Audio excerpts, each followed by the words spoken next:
In this episode, we're going to connect security to something that feels mundane until it goes wrong. How people and systems get access, keep access, and lose access over time. Most beginners learn the idea of strong passwords and multi-factor authentication, but secure access is bigger than logging in because the biggest failures often happen before or after the login screen. Someone gets the wrong access when they are hired, keeps access they no longer need after their role changes, or never loses access when they leave. At the same time, modern organizations rarely keep everything in one place, which means access must work across multiple services without turning into a maze of separate accounts and inconsistent rules.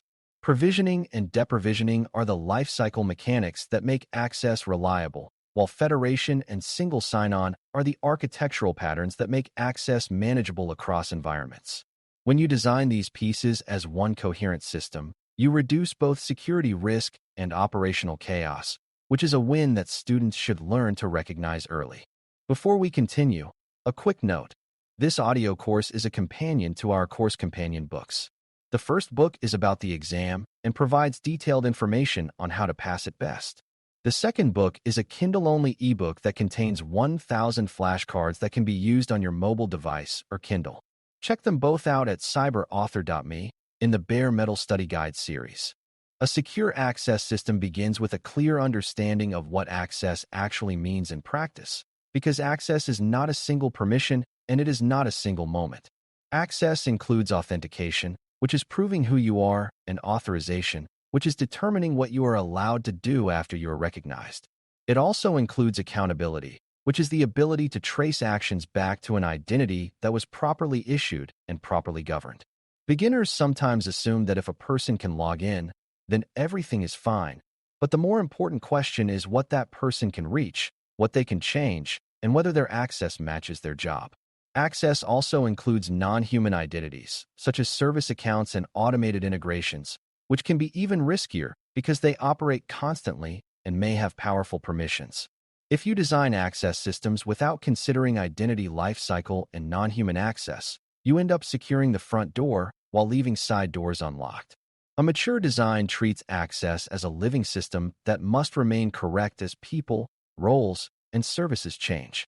Provisioning is the process of creating an identity and granting the right access at the right time, and it is one of the first places where beginners should learn to distrust manual improvisation.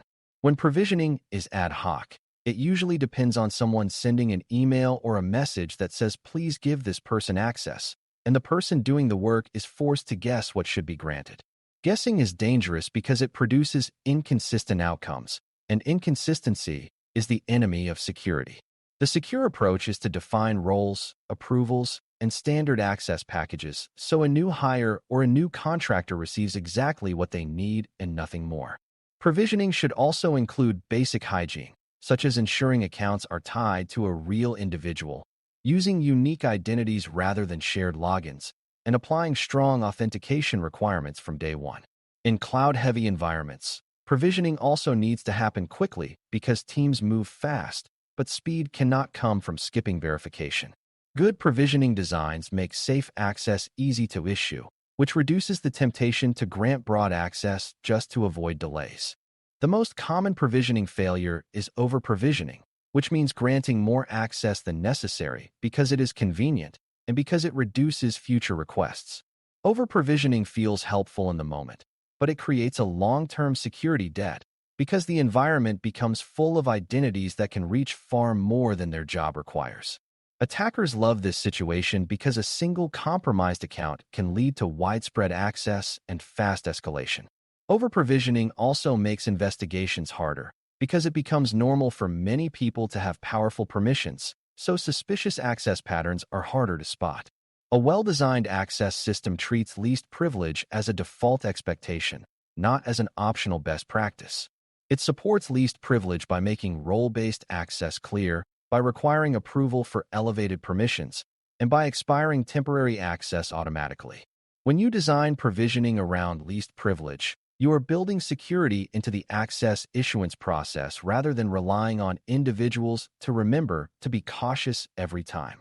Deprovisioning is the process of removing access when it should end, and it is often more important than provisioning because lingering access is a quiet, persistent risk. When someone leaves an organization, changes teams, or stops working on a project, the access they once needed can become the access an attacker uses later. Beginners sometimes assume that a manager's notification is enough, but deprovisioning must be systematic because people forget, projects evolve, and contractors come and go quickly.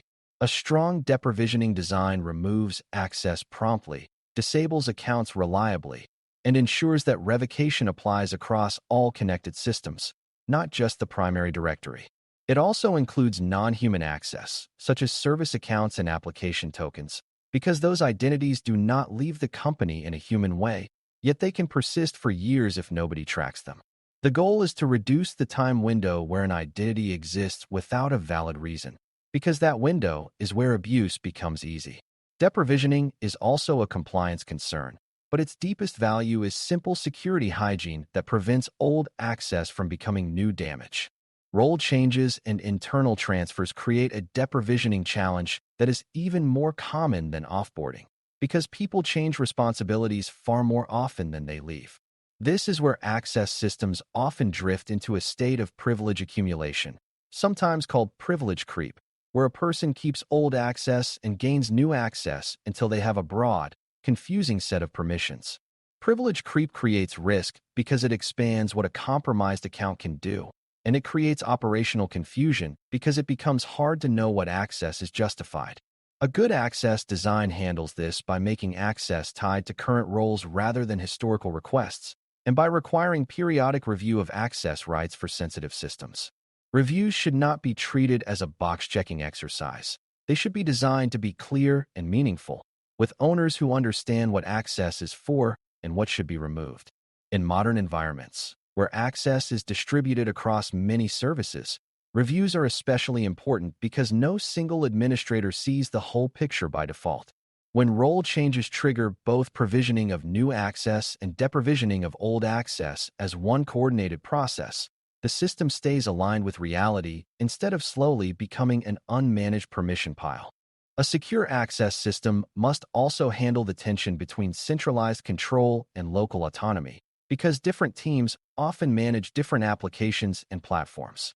If every access decision is centralized and slow, teams will push back and invent workarounds. If every access decision is decentralized, standards will drift, and you will get inconsistent enforcement, which attackers exploit. The design goal is to centralize identity and policy where it makes sense, while allowing teams to manage application-specific roles within clear boundaries. This is where identity and access management, IAM, becomes the organizing concept, because IAM is not just a login system. It is the discipline of managing identities, credentials, and permissions across the lifecycle. A strong IAM approach defines authoritative sources for identity data, standardized role definitions, and consistent enforcement of authentication requirements. It also defines audit expectations so you can trace who granted access, why it was granted, and when it was removed. Beginners should learn that access design is fundamentally about reducing ambiguity, because ambiguity is what turns normal administrative actions into long-term security problems. Federation is one of the most useful patterns for reducing account sprawl, but it introduces a trust relationship that must be designed carefully. In simple terms, federation allows one identity system to vouch for a user to another system, so users do not need separate credentials everywhere. That is convenient and often more secure than having multiple independent passwords, but it concentrates power because the identity provider becomes a central point that influences access to many services. The design challenge is to make the trust relationship precise, so only the right identities and attributes are accepted, and only the right permissions are granted in the relying systems. Beginners sometimes think federation automatically means the external system will know exactly who the user is and what they should be allowed to do, but in practice, the relying system often makes authorization decisions based on claims and group membership. If those claims are inaccurate or too broad, federation can become a path to overprivileged access at scale. A secure design treats federation as a high-impact integration, with careful configuration, testing, monitoring, and a clear revocation plan if trust must be withdrawn. Single sign-on, SSO, is the user experience layer that often sits on top of federation, and it can be a major improvement when it is designed with strong safeguards. SSO reduces the number of times users must log in, which reduces password fatigue and can lower the temptation to reuse weak credentials across systems. However, SSO can also amplify the impact of a compromised account because one set of credentials might unlock many services. That means SSO design must include strong authentication protections, careful session handling, and meaningful controls around privileged access. A secure approach often uses step-up authentication for sensitive actions, meaning users must provide additional verification when performing high-impact tasks, even if they already have an SSO session. Monitoring also matters because SSO produces valuable signals about access patterns, such as unusual login locations, impossible travel behavior, or sudden access to unfamiliar applications. Beginners should understand that SSO is not just a convenience feature. It is an architectural decision that changes how trust is distributed across the environment. When designed well, it simplifies access and strengthens security, but when designed casually, it becomes a powerful single point of failure. Provisioning and SSO intersect in an important way. Just because someone can authenticate through SSO does not mean they should automatically have access to every connected application. This is a common beginner misunderstanding, and it leads to designs where SSO becomes an accidental, allow-all mechanism. A secure access system separates authentication from authorization, so SSO proves who you are, but each application still enforces what you are allowed to do based on roles and group membership. That means provisioning must include both enrolling the user into SSO and assigning the correct application permissions. It also means deprovisioning must remove those permissions and terminate access across connected systems when a role ends. In practice, this requires reliable group management and careful mapping between groups and application roles, because mapping mistakes can grant broad access silently. The design goal is that adding an application to SSO does not automatically widen access. It simply standardizes login, while authorization remains deliberately scoped. When you preserve that separation, you get the operational benefits of SSO without turning it into a trust boundary that is too weak. Third-party access and contractor access are where secure access systems are tested, because these identities often sit at the edge of your trust model. Contractors may need quick access, may use devices you do not fully control, and may work across multiple projects with changing scope.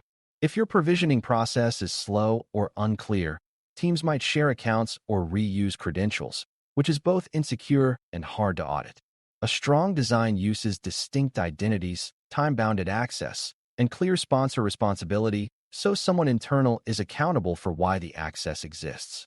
It also uses conditional access rules, meaning access may require specific conditions such as managed devices, trusted networks, or additional verification for sensitive actions. Deprovisioning must be especially disciplined here, because contractor access is often forgotten after a project ends, creating long-lived access that nobody expects. Federation can be used for third parties too, but the trust relationship must be narrow, and the permissions should be limited to what is necessary, with frequent review.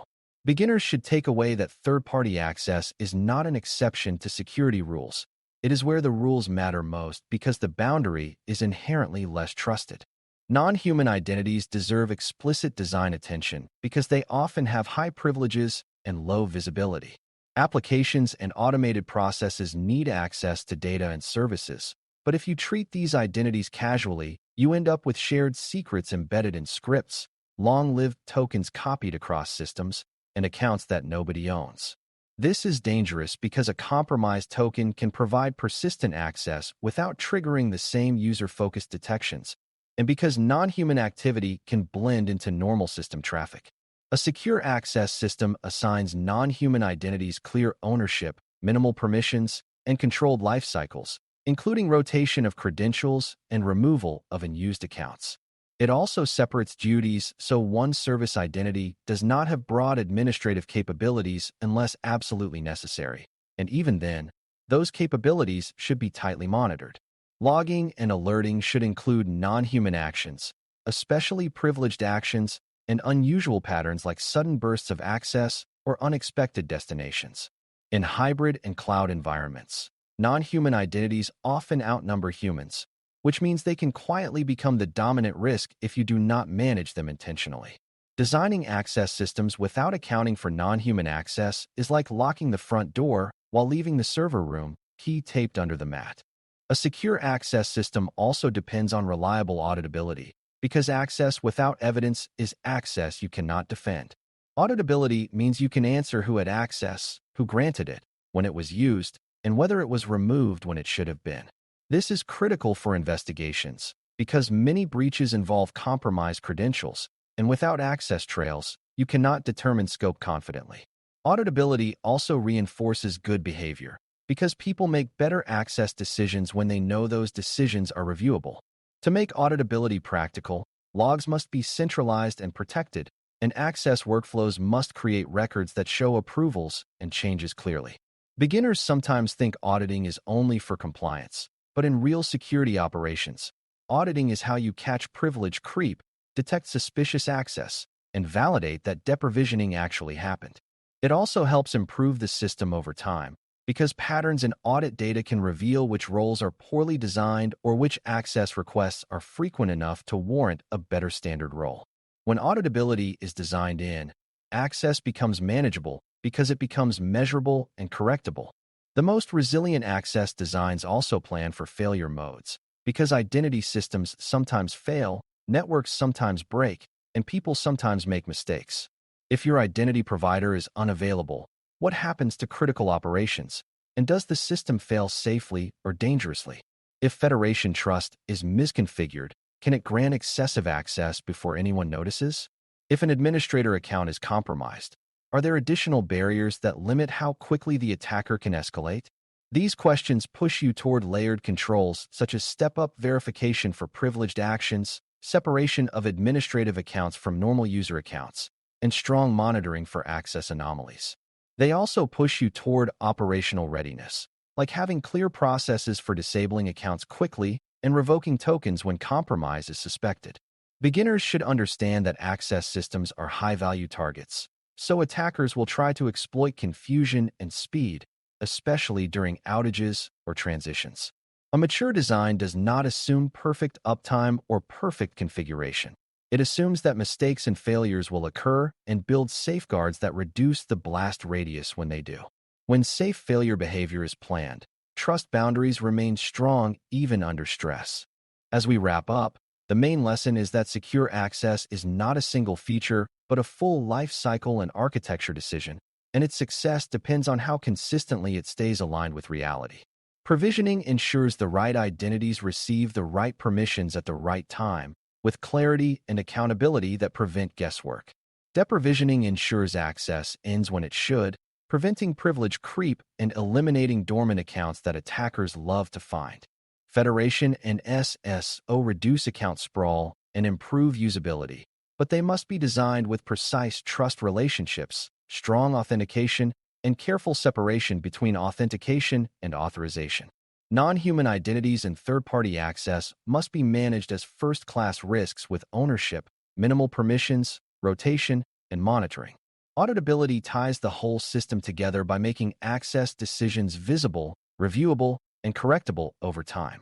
When you design access systems with these principles, you build an environment where access is intentional, boundaries are clear, and security becomes easier to operate rather than harder to live with. Thanks for listening.